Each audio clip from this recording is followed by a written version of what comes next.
Welcome to the deep dive. Today, we're really getting into the nature of love, emotions, human connection, all through the lens of this fascinating book, A General Theory of Love. Right. By Richard Lannon, Thomas Lewis, and Amini. What's cool is they're psychiatrists from, different generations. Yeah, and they collaborated to offer these, well, alternative perspectives on the mind, moving beyond just the traditional Freudian stuff. Exactly. They wanted to bring in the biology, the actual brain science that was emerging. So our mission, really, is to unpack some of their core ideas, Mm-hmm. how we experience emotions, relationships, that kind of thing. And it's interesting, they start right off looking at Freud. His ideas were, obviously hugely influential culturally. Oh, definitely. Can't deny that. But the authors point out these concepts came about, before we really understood the physical brain much at all. It was pre-scientific in that sense. So the book suggests that maybe their popularity wasn't purely about accuracy. Well, yeah, they argue it might have had more to do with the energy and, frankly, the wit used to promote them. Compelling storytelling, basically. Okay, interesting. And they draw a parallel, don't they, with other big scientific shifts? They do, like relativity, Gödel, Heisenberg. These ideas that showed reality isn't always absolute or, fully knowable. Right. So it's like saying, hey, the brain is this physical thing, and understanding it fits into that larger shift away from purely abstract models towards something more grounded. Exactly. Science itself was realizing things are more complex, and the brain is maybe the most complex thing we know. So zooming in on the brain itself, Uh-huh. it's this network, right? Neurons talking to each other. Mm-hmm. Cell-to-cell signaling, both electrical and chemical, with neurotransmitters being those chemical messengers. And the book touches on that whole chemical imbalance idea. It does, but it's just that's often way too simple. It's this incredibly complex dance of electrical and chemical activity. So things that affect those signals, Mhm. coffee, medicine, whatever, they change how our mind works. Emotions, even love. Precisely. Mm. Which leads into this really cool part about mammals, our capacity for emotional expression, communication, and play. Ah, yeah, the contrast with reptiles. Yeah. Like the Komodo dragon. Right. Where silence between mom and baby is literally survival because the adults might, well, eat the young. Wow. So making noise is dangerous for a baby Komodo. Totally. It really highlights how vital connection and communication are for mammals. A baby cries, a parent usually responds protectively. Connection is survival for us. That difference really sets the stage for understanding the brain parts, doesn't it? The triune brain concept. It does. You've got the neocortex, that's the thinking, language, logic part. Then the limbic system, emotions, attachment, motivation, and the reptilian core. And the book emphasizes that communication, play. Mm. That's limbic territory, right? Firmly in the limbic system.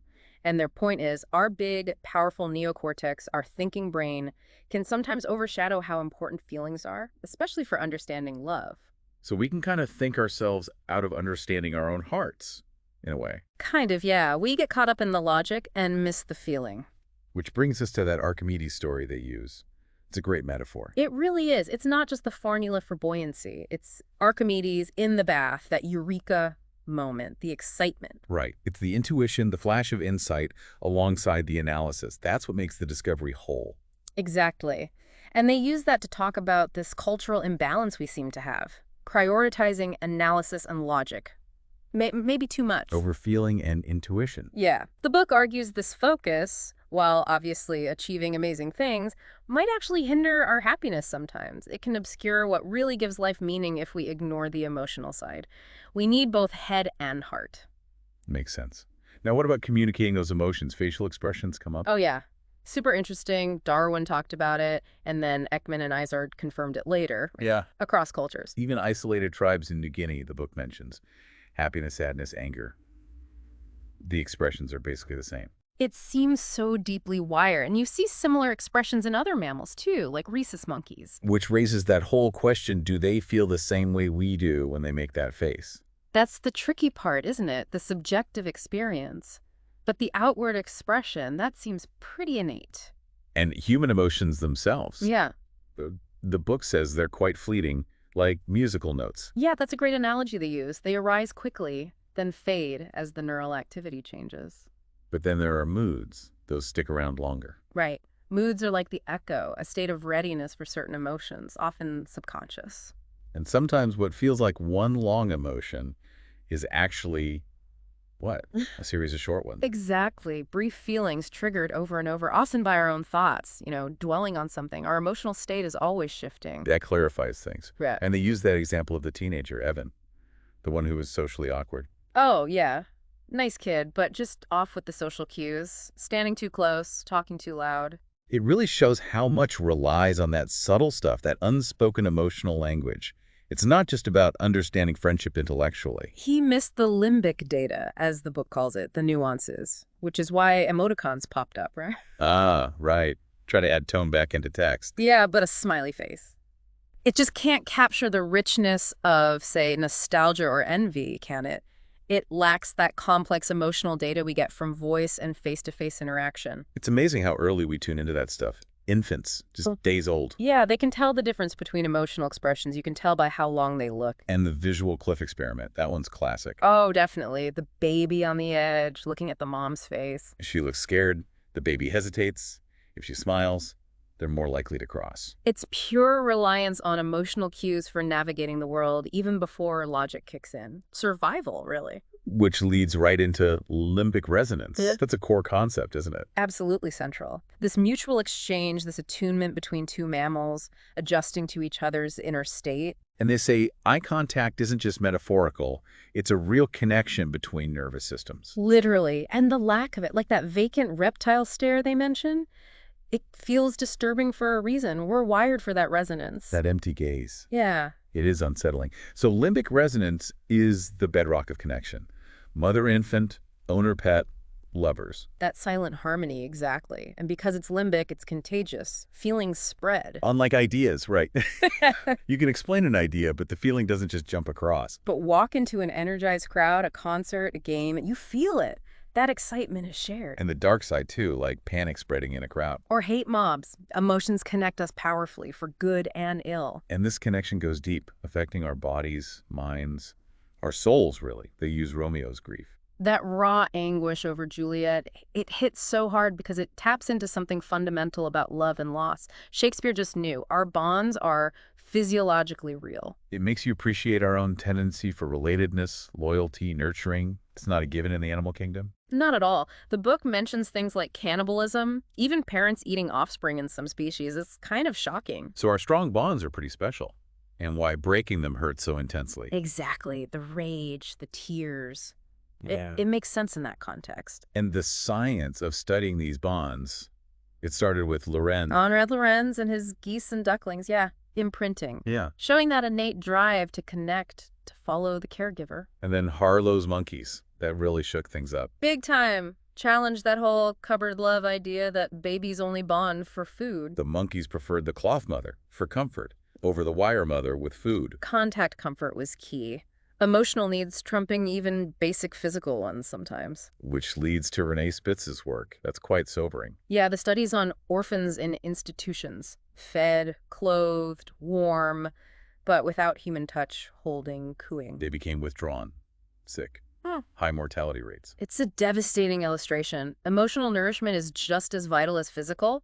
Neglect can be fatal. And all this paved the way for John Bowlby, attachment theory. Right. Focusing on a biological bonding system between infant and caregiver, not just internal mental stuff like the psychoanalyst focused on. And the book mentions Bowlby faced some pushback initially from people like Anna Freud. Oh, yeah. His more biologically grounded realist view wasn't immediately popular with the psychoanalytic establishment. New science challenging old ways of thinking. And the book describes the effects of separation, grief. It's not just sadness, is it? No, it's physiological. That leaden feeling, indifference, loss of appetite, sleep disruption, it mirrors major depression. And they even use animal models of despair to study human depression. Shows that deep mind-body link in our emotional lives. Then Myron Hoffer's research with rat pups. That gets really specific. Incredibly detailed. He showed it wasn't just about the mother's warmth regulating heart rate, different things she did. Like her scent, her touch, how she delivered milk. Each regulated a different, specific physiological system in the pup. It's this complex, multi-layered biological regulation from the mother. Wow. So this limbic regulation, it's essential, especially for young mammals. Absolutely essential. The book stresses this. Attachment literally shapes the developing brain. Its absence has huge, lasting consequences. Our first relationships build our brains. It's interesting to think about the range, though. We're super social, like mini primates. But then you have solitary animals, like giant pandas, Mm. or semi-social ones, like orangutans, where it's mainly just mom and offspring who tolerate each other. So there's a whole spectrum of social needs out there. Definitely.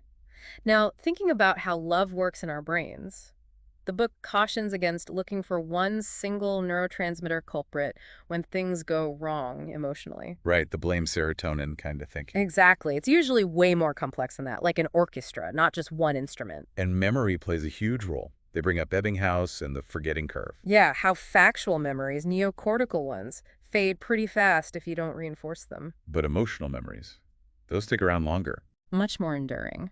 Rooted in those limbic circuits, emotional experiences just imprint more deeply. They quote Ewald Herring.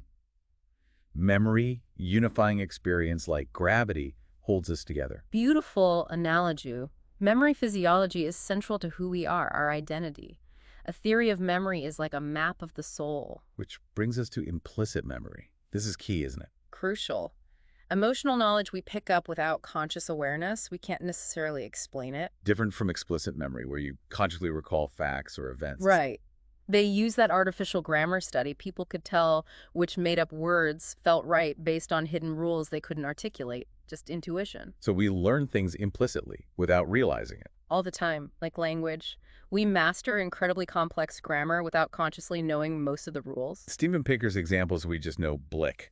Sounds more like a possible English word than peedled. Exactly. We internalize the patterns unconsciously. And these memory systems develop differently. Explicit comes later, fades with age. While implicit memory is working from birth and stays strong. That explains why you remember how to ride a bike, but forget names. Perfect example. Bike riding is implicit, names are explicit, and it explains infantile amnesia, no explicit memories before age 2 or so. Which makes Freud's claim about recovering an 11-month-old's memory seem unlikely. The book gently questions it, yeah, given what we know now about memory development. But the key is, even without explicit memories, infants are doing intense implicit emotional learning. Absolutely. Absorbing patterns of relating from their caregivers. Constantly. And this shapes our emotional landscape later on, our reactions, expectations, and relationships. Profoundly, the book argues these consistent, subtle patterns of implicit learning can actually be more influential than big, explicit traumatic events. It's the daily emotional weather that shapes us most. We get imprinted with a style of relating, its grammar and syntax. And that influences everything. Dreams, work, relationships, how we love our partners, our kids. Our explicit memories might offer clues, but the deep structure is implicit. It's our emotional blueprint. Okay, switching gears slightly. Reality flights. The idea that our brain doesn't just passively record reality. Right. It actively processes, interprets, sometimes distorts, like that example of gently pressing your eye. And the world seems to move, even though you know it's your eye moving. But because your brain didn't command the movement, it infers the world moved. It shows how reality is actively constructed in our heads. Which connects to Hebb's neurons that fire together, wire together. A fundamental principle, how connections strengthen when neurons are active simultaneously, like carving a path. That's how memories form and learning happens. And this wiring affects what we remember too, right? Yeah. Mood congruent recall. Yeah. Feeling happy makes happy memories easier to access. Feeling down brings up sad ones. Our current mood filters our past. So memory isn't fixed, like a recording. Not at all. The book calls it an evolving sand dune, constantly reshaped by new experiences. Which explains why eyewitness testimony can be so unreliable. Exactly. Our recall changes over time, often dramatically, and we usually don't even realize it's inaccurate, like the Challenger explosion memories study they cite. Memories are fluid. And this relates to prototype extraction, how the brain generalizes. Yeah, like recognizing the letter H in all sorts of handwriting. The brain pulls out the essential features, creates a prototype, a general idea. And these prototypes, these attractors, as the book calls them, they're powerful. Very deeply ingrained neural patterns. They can actually shape our perception, make us see what we expect to see. Like reading taught as that when proofreading. Classic example. The attractor for that is so strong it overrides the actual sensory input. Our expectations distort reality. And we can't easily just decide to ignore our own attractors. It's really hard because they're part of the way we think. And through limbic resonance, these attractors can even influence the people around us. Our patterns can spread. So the brain is always learning, always changing. Personality isn't static? Never static. Like Heraclitus said, you can't step in the same river twice. We're always evolving. But our youth has a disproportionate impact. The brain pruning. Huge impact. The connections that survive those early years really lay the groundwork. Early experiences shape the structure powerfully. They use Woody Allen's fuzzy people idea. Lack of skilled limbic resonance in childhood. Can lead to an indistinct sense of self, like you don't quite know who you are. Exactly.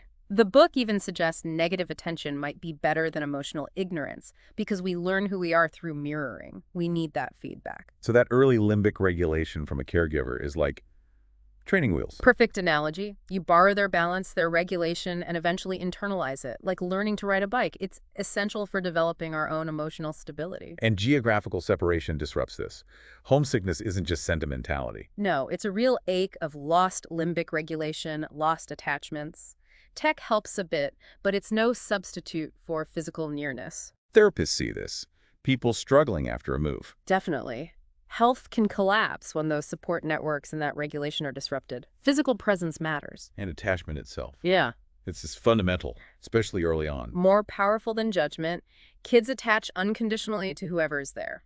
And those early family patterns become prototypes, influencing later relationships. Leading us to feel at home with people who match those early patterns, even if they aren't objectively the best match. Familiarity is compelling. So familiarity trumps objective worth sometimes. The magnet analogy. Yeah, our limbic brain, the emotional magnet, attracts what resonates with our existing attractors, like iron filings, not sand. We're drawn to what feels emotionally familiar. Which explains patterns in relationships, and this ties into therapy too. Right. The therapist provides that stable limbic presence, allowing the patient's own regulatory systems to strengthen.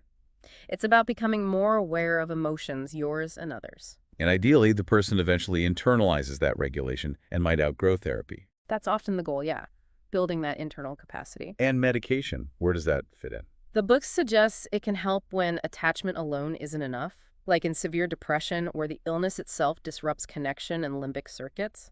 It can help create space for connection again. But even with meds, the relationship matters. The placebo effect. Hugely important. That limbic interaction between patient and healer contributes significantly to the outcome. The connection itself is therapeutic. So the takeaway is, changing facts, neocortical stuff, is easier than changing deep emotional patterns, the limbic learning. Much harder. Limbic patterns are resistant to just insight. They often need the influence of another person's attractors through that limbic connection. That's how therapy works. Emotional change needs emotional connection. Like the example of Japanese adults learning R and O sounds. Exactly. Shows the adult brain can learn new discriminations, form new attractors with the right experiential environment.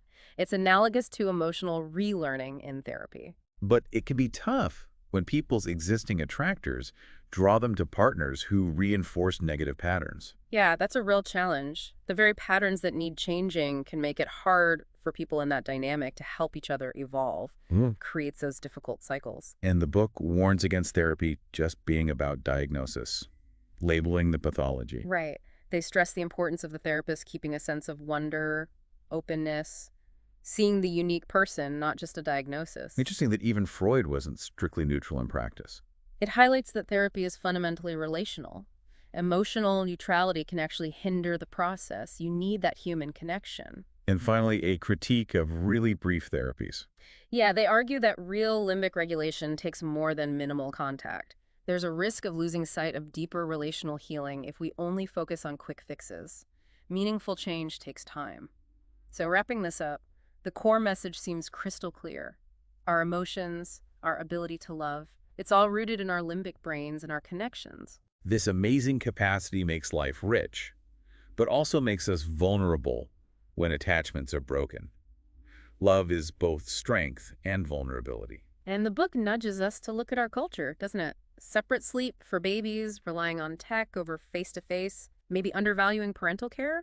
Suggesting these might have hidden limbic costs we don't always recognize? Things to think about, And that distinction between being in love, that initial attraction, prototype matching, and really loving someone. which comes from deeper intimacy, knowing the other person. And that ability to love deeply is learned, isn't it? Through those early resonant connections. Absolutely. It's a learned capacity, and it's literal. Partners regulate each other physiologically. Body, mind, health. Mm. It's all interconnected in close relationships. Losing a partner is devastating, partly because you lose that regulation. A part of your neural functioning was intertwined with theirs, which is why they challenge that 50-50 relationship myth. Right. They advocate for 100-100, simultaneous mutual regulation, prioritizing the other's needs. Leading to resilience and wholeness for both. It's about active care. They even touch on addiction, linking it potentially to deficits in that early limbic regulation. Suggesting vulnerability might stem from insecure ties, not just the substance itself. Another angle on connection. And they extend this beyond family, right? To the workplace. Yeah, noting the difference between corporate bonds and kinship bonds, cautioning against assuming mutuality where it doesn't really exist, potential for exploitation there. It all comes back to understanding these fundamental limbic needs. Ultimately, the book makes a powerful case that healthy emotional development isn't just personal. It's vital for the community, for society. Neglecting children's limbic needs has ripple effects. We really need to foster and maintain these strong, resonant connections. It's crucial for everyone's well-being. So maybe a final thought to leave people with. In this world that's so focused on intellect, technology, how do we get better at understanding and actually prioritizing these fundamental limbic needs, the need for real human connection? Yeah, what subtle ways might our modern lives be impacting that deep need for emotional resonance? And maybe, what small shifts could we all make to nurture those vital connections every day?